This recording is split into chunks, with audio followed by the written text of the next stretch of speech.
Hello and welcome to today's Tech Tip.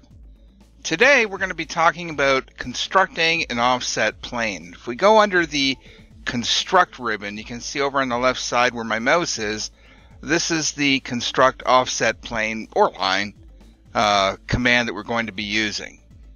So to use that command, there's a little bit of a setup. You can see I've got 5 points here. I've got my special views up.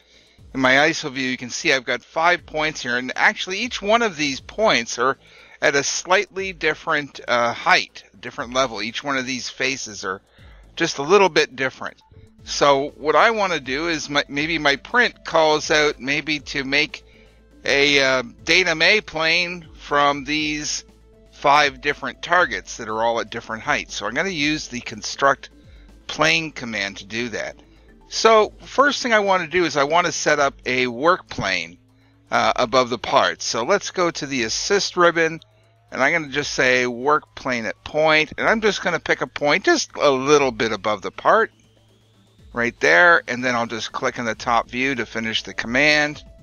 And then what I'm going to do is I'm going to create a checkmate CAD plane. So still on the assist ribbon, you're going to see this create checkmate CAD. There's a drop down, and we're going to say a CAD plane. And all I'm going to do is I'm just going to pick 3 points in that top view where I set the work plane to.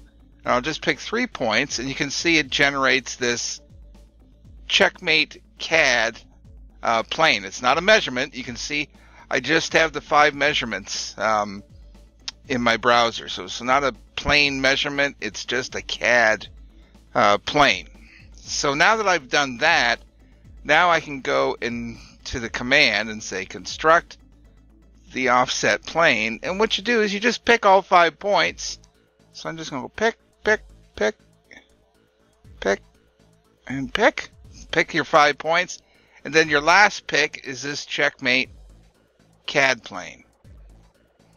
Okay, and you just want to double check. Yes, we have the 5 measurement picks and then our CAD plane entity there. So now we'll hit enter, and you can see, let me just open up the browser column a little bit. You can see now we have a constructed plane that's offset from all 5 of those points. So now you could take this plane, let's say if they were datum targets or something like that, now we can go and say, hey, let's assign a datum label, and I'm just going to pick the offset plane in the browser and assign a datum label to it.